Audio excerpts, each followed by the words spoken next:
Hello students. इस video में हम करेंगे chapter number 1 real number chapter के मोस्ट इंपोर्टेंट एमसीक्यूज। तो चलिए स्टार्ट करते हैं।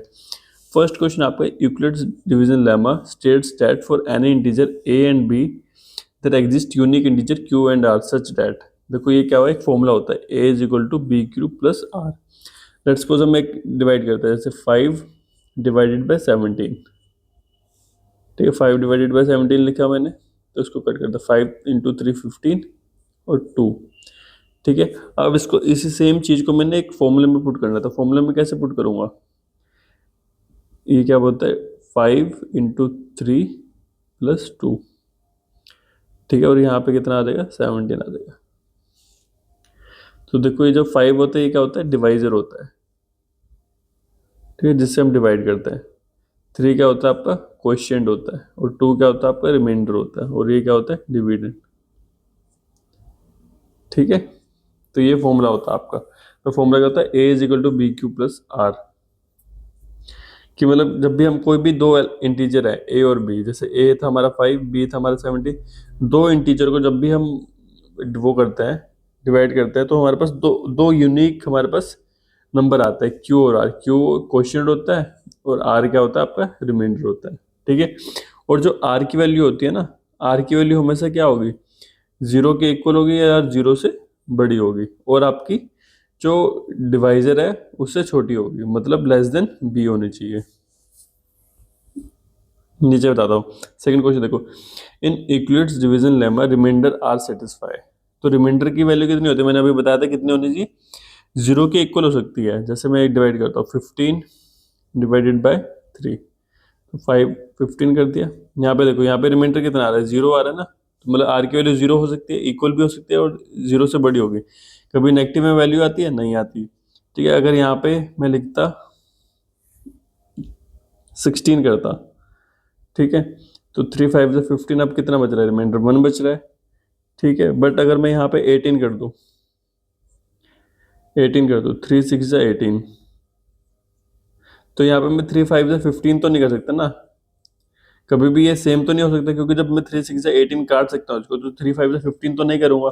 तो जो आर की वैल्यू होगी वो जीरो से बड़ी होगी और इक्वल भी हो सकती है, बट बी किससे छोटी रहेगी, आपका डिवाइजर से छोटी रहेगी, मतलब बी से आपकी वैल्यू हमेशा छोटी रहेगी। तो ये कौन सा ऑप्शन है, ऑप्शन नंबर सी। थर्ड है एचसीएफ बताना हमें 36 और 48 का एचसीएफ। ठीक है,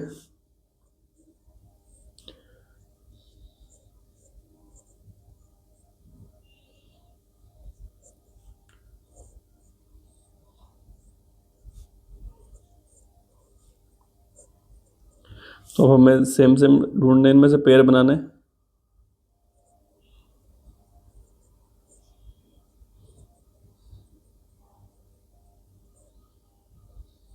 एक पेयर बन गया, एक पेयर बन गया।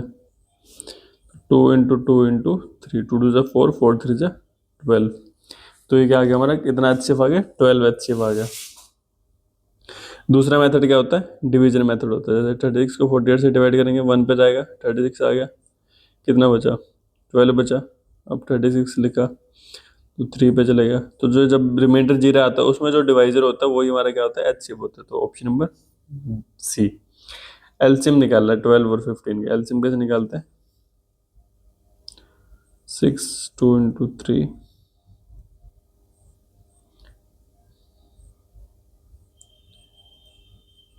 ठीक है। 15 के क्या फैक्टर बना हमारे पास, 3 इंटू 5। 12 के फैक्टर क्या बने, 2 इंटू 3। ठीक है, अब देखो इसमें हमें क्या करना होता है, पावर्स में लिख दो। जैसे ये 2 है ना, इसको हम 2 का स्क्वायर और इंटू 3 भी लिख सकते हैं। ठीक है, अब हमें सारे नंबर लेना है, यहाँ पे जो भी नंबर आपके पास आए हैं सारे नंबर लेना है। 2 और जो मैक्सिमम पावर वाला है वो लेना है। तो 2 देखो 2 आ रहा है, और 2 की मैक्सिमम पावर कितनी है, 2 है। ठीक है, 3 है, 3 कितनी बार है, एक बार ऊपर है एक बार ऊपर, तो हम 3 को मैक्सिमम 1 टाइम में ले सकते हैं। ठीक है, और 5 भी एक बार ही है, तो 5 भी एक बार लिख लिया हमने। तो 4 इंटू 3 इंटू 5, तो 4 3 12, 12 5 60, 60 हमारा आंसर हो जाएगा। ठीक है, दूसरा मेथड क्या होता है, 12 है। 12 का टेबल लिख लो, 12 into 12,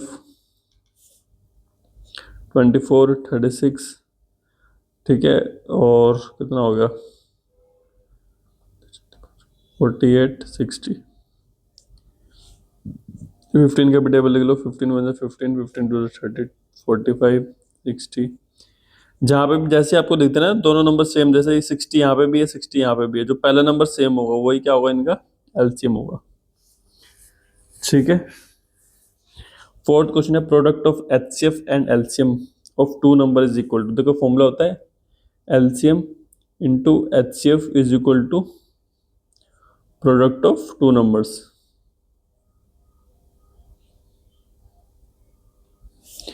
product of numbers. Six question है fundamental theorem of arithmetic state that every composite number can be expressed as. Composite number को हम कैसे एक्सप्रेस कर सकते हैं, इसको हम कर सकते हैं प्रोडक्ट ऑफ प्राइम। किसी भी दो प्राइम नंबर ले लो, जैसे 2 और 3 लिया, इनको मल्टीप्लाई करने कितना आता है 6 आता है, 6 कॉम्पोजिट नंबर है। 3 और 5 को किया कितना आता है 15 आता है, 15 कॉम्पोजिट नंबर है। 5 और 7 को कितना आता है 35। तो जब भी हम दो प्राइम नंबर को मल्टीप्लाई करेंगे तो जो भी हमारा रिजल्ट आएगा वो क्या होगा, हमारा कॉम्पोजिट नंबर होगा, वो कभी भी प्राइम नंबर नहीं होगा। सेवंथ क्वेश्चन है प्राइम फैक्टराइजेशन ऑफ 60। 60 की प्राइम फैक्टराइजेशन करनी है।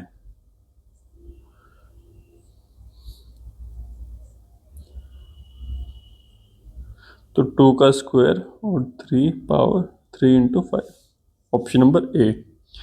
Which of the following is irrational. ये फोर किसका होता है, 2 का होता है, ये 3 का होता है और ये 4 का होता है। तो √2 किसी का नहीं होता, √2 का एक प्राइम नंबर है, तो ये क्या है कि रेशनल नंबर है। Decimal expansion of rational number. Rational number का डेसिमल एक्सपेंशन क्या होता है, टर्मिनेटिंग भी हो सकता है और नॉन टर्मिनेटिंग भी हो सकता है। टर्मिनेटिंग होता है जो इसको जिसमें रिमाइंडर 0 आ जाता है, ठीक है, और नॉन टर्मिनेटिंग होता है जो कट नहीं होता और जिसको कट करना इम्पॉसिबल है, वो नॉन टर्मिनेटिंग हो जाएगा। ठीक है, जो कट हो जाता है वो टर्मिनेटिंग हो जाता है, जो कट नहीं होता वो नॉन टर्मिनेटिंग होता है। Which number has terminating decimal expansion. Terminating मतलब जो खत्म हो रहा है।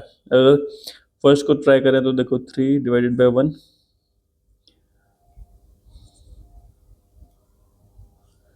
तो यहाँ पे 9 आ गया।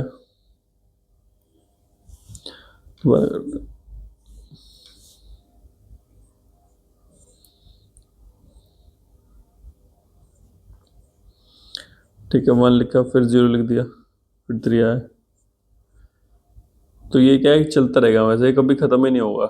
ठीक है, फर्स्ट तो हो नहीं सकता, सेकंड भी नहीं हो सकता, थर्ड करेंगे, थर्ड करके देखते हैं। देखो थर्ड हो जाएगा आपका, 0.0 लिखा, 8 1 ज़ा 8, 2 आ गया, 20 हो गया, 8 2 16, 4 आ गया, 40 हो गया, 5 आ गया। तो देखो ये खत्म होगा ना, रिमाइंडर 0 आ गया, तो 0.25 मतलब ऑप्शन नंबर सी जो है हमारा राइट आंसर हो जाएगा।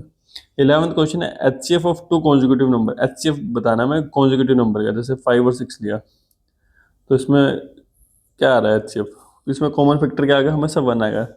8 और 9 ले लो, कितना आ रहा है 8 इंटू 1, 8 के फैक्टर भी करोगे तो क्या होगा 2 इंटू 2 इंटू 2 1 होगा, ये 3 इंटू 3 इंटू 1। मतलब जब भी आप किसी भी दो कॉन्जिक्यूटिव नंबर क्या होते हैं, जो एक के बाद होते हैं, जैसे 2 3 4 5 या 3 4, मतलब जो साथ साथ वाले नंबर होते हैं, 11 12 15 16, कोई भी नंबर ले लो जो पेयर में होना चाहिए। ठीक है, तो कॉन्जिक्यूटिव नंबर का जो भी हमारा एचसीएफ होगा वो हमेशा 1 होगा, ये आपको याद रखना है।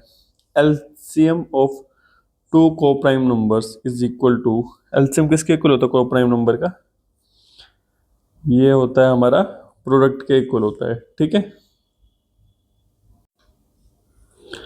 ठीक है। और 13 क्वेश्चन करते हैं, को प्राइम नंबर्स क्या होता है। को प्राइम नंबर वो नंबर होता है जिसका सिर्फ कॉमन फैक्टर क्या होगा 1 होगा। जैसे 2 और 3, अगर 2 का बात करें 3 की बात करें तो इसमें कॉमन फैक्टर कितना है 3 है। 2 और हम लेते हैं 9, 2 इंटू 1 हो गया, इसमें कितना होता है 3 इंटू 3। तो इसमें भी कॉमन फैक्टर कितना आ रहा है 1 आ रहा है। जो कॉमन फैक्टर क्या होता है 1 होता है, तो उसको क्या बोलते हैं को प्राइम नंबर्स बोलते हैं। विच of the following is irrational. Irrational कौन सा होता है, देखो ये इरेशनल नंबर है, ये भी इरेशनल नंबर है, ये इरेशनल है √5। ठीक है, रूट में जब भी हमारा प्राइम नंबर होता है तो वो इरेशनल ही होता है। एचसीएफ ऑफ 45 एंड 75 हम डिवीजन मेथड से करेंगे, ज़्यादा इजी है। 1 पे चलेगा 45,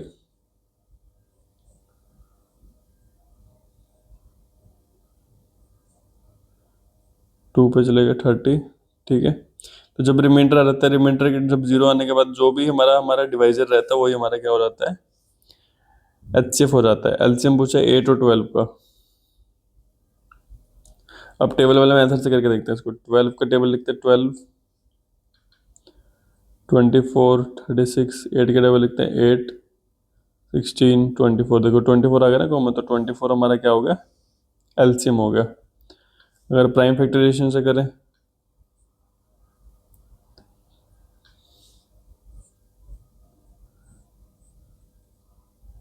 2, 4, 2, 2, 2, 1, 2, 6, 2, 3, 3, 1, तो 12 और 8, 12 के बन रहे हमारे 2 × 2 × 3, और 8 के बन रहे 2 × 2 × 2। तो मतलब ये इसको हम 2 की पावर 3 लिख सकते हैं, और इसको 2 की पावर 2 × 3 लिख सकते हैं। तो मैक्सिमम पावर देखना होता है हमें। मैक्सिमम पावर कितनी है 2 की, 2 की पावर 3 है, ठीक है। और 3 की पावर मैक्सिमम कितनी है, 1 ही है। तो ये 8 हो जाएगा, 8 × 3 कितना होता है 24। तो भी आपका 24 ही आंसर आएगा। 16 क्वेश्चन है, विच नंबर इज रैशनल। तो रैशनल कौन सा है इसमें, रैशनल पूछा है इसमें, ठीक है। ये इरेशनल है, ये भी इरेशनल है, ये भी इरेशनल है, ये किसका होता है 4 का होता है, तो ये रैशनल है। 17 decimal expansion of irrational number. Irrational number का क्या होता है, नॉन टर्मिनेटिंग होता है। रैशनल नंबर को आप कभी भी कट नहीं कर सकते कंप्लीटली। तो ये क्या होता है, नॉन टर्मिनेटिंग होता है, नॉन रिपीटिंग होता है, रिपीट भी नहीं करता है। If HCF is equal to 6 and product of number is 180, then LCM is, देखो फॉर्मूला क्या होता है, LCM into HCF is equal to product of number. तो एलसीएम कितना दे रखा है आपको, एलसीएम हमें निकालना है। HCF दे रखा है 6, प्रोडक्ट ऑफ नंबर दे रखा है 180। तो 180 डिवाइडेड बाय 6, तो कितना आ गया 30। Option number B. 19 क्वेश्चन है, which of the following is prime factorization of 72। 72 की प्राइम फैक्टराइजेशन करनी है। 36, 18, 9, 3, 3, 1, तो 3 की पावर 2 और 2 की power 3। Option number A. 20th question, if number has only factor 1 and itself it is called prime number. इसमें क्या, नंबर में क्या होता है, खुद नंबर होता है और 1 होता है। 7 का क्या देखा तो 7 × 1 होता है, 11 का 11 × 1 होता है, ठीक है। इसके अलावा कोई नंबर बना नहीं सकते। तो ये कौन से नंबर होते हैं, प्राइम नंबर्स, ठीक है। अगर इस वीडियो का इसका आपको पार्ट 2 चाहिए तो कमेंट करके मेरे को बताइए, और किसी क्वेश्चन में डाउट है तो आप कमेंट सेक्शन में पूछ सकते हैं। वीडियो अच्छा लगा तो वीडियो को लाइक करें और चैनल को सब्सक्राइब करें।